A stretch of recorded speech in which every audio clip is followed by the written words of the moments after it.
ଦୁଷ୍ଟ କଥା ଦିନେ ପଡ଼ିଗଲେ ମନେ ଭାନୁ ଲାଗି ଯେନେ ନଳିବି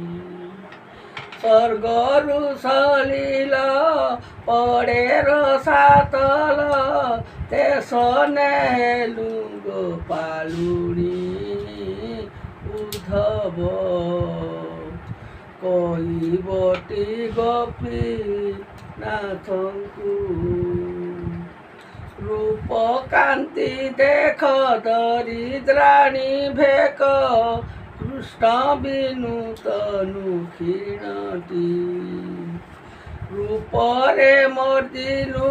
ଦିକୁଲ ତେଜିନୁ ଦାତା କଲା ଭିନ୍ନ ଭିନ୍ନଟି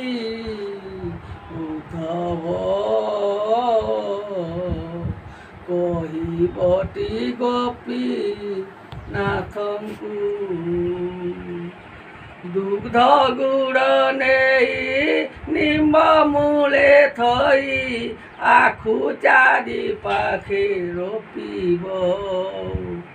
ମହୁ ଫେଣା ନେଇ ନୀତି ମାରୁଥିଲେ ଲିମ୍ବ କି ମଧୁର ହୋଇବ ଉଦ୍ଧବ କହିବଟି ଗୋପୀ ନାଥଙ୍କୁ କର୍ପୂର କସ୍ତୁରୀ ଏକ ସମ କରି ମଧ୍ୟରେ ଲଗାଇଲେ ରସୁଣ ସୁବାସ ବାସର ପ୍ରାୟ ବାସୁଥିଲେ କେବେଟି ନ ଯିବ ତା ଗୁଣ ଉଦ୍ଧବ କହିବଟି ଗୋପୀ ନାଥଙ୍କୁ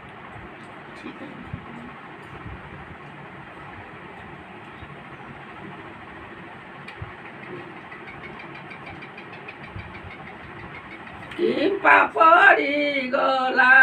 ମୋ ମୁଣ୍ଡୁ କହରେ ମଥା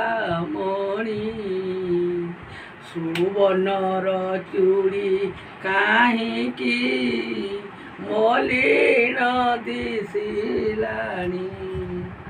ଧନରେ ତୁମେ ତ ବାଲକ ଶତ୍ରୁ କିଏ ତୁମର କାହା ସଙ୍ଗେ ରଣ କରିଛ ଏବେ କୁହ ସପ୍ତର ପିତାଙ୍କୁ ମାରିଣ ମୋଠାରେ ଦେଖାଉଛ ରେ ମୁଖ ପିତୃହନ୍ତା କୁଳ ଅଙ୍ଗାର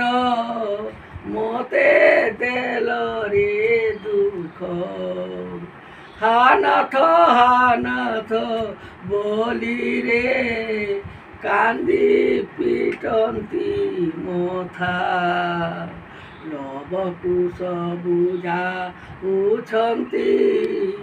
ଆଉ ନ କାନ୍ଦ ମା ହେ ବନଗିରି ହେ ଲତାଗିରି ମୋ କାନ୍ତ ଗଲେ ମୃଗ ମାରି ମାରାକୁ ରଙ୍ଗି ଦେଖି ଲୋଭେ ହୋଇଲି ସୁଖୀ କାନ୍ତେ ବୋଲନ୍ତି ଶ୍ରଦ୍ଧା କରି ହେ ବନଗିରି ମୋ କାନ୍ତ ଗଲେ ମୃଗ ମା ଜାନକୀ କାନ୍ତକୁ ଚାହିଁ ହେ କୋମଳ ବଚନ କହି ଆଜ ହେବ ପରାଅ ବନି ସାଇଏ ରଘୁନନ୍ଦନ ହରସ ଶ୍ରୀମୁଖେ ନାହିଁ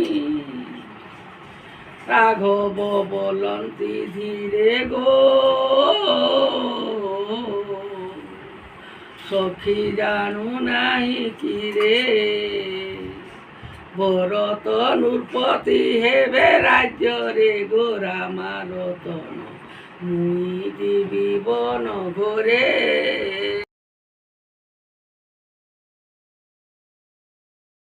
ଏ କରୁଣା ତୁ କାହିଁ ଆସିଛୁ ସମସ୍ତଙ୍କୁ ତୁ ଦୂରକୁ ଚାଲିଯା ସମସ୍ତଙ୍କୁ ଭଲ ଭାବରେ ରଖିଥ। ହେ କୁଆପା ସବୁବେଳେ ମୋର ତୁମ ପ୍ରତି ଦୟା ରଖିଥିବୁ ପ୍ରଭୁ ମୋର ପଛା ପଛା ଥିବୁ ପ୍ରଭୁ ତୁଇ ହେଉଛୁ ମୋର ବଡ଼ ଦେବତା ପ୍ରଭୁ ତୋତେ ମୁଇଁ ସବୁବେଳେ ଆଶ୍ରା କରୁଛି ପ୍ରଭୁ ତୁଇ ମୋର ପଛେ ପଛେ ଥା। ଦୁଃଖ ନେଇ ସୁଖ ଦେ ପ୍ରଭୁ ଦୁଃଖ ନେଇ ସୁଖ ଦେ ସବୁକୁ ଭଲ ରଖିଥା। हे प्रभु गाँ मंगल कर प्रभु एतकी मोर मागुणी प्रभु एतकी मोर मागुणी।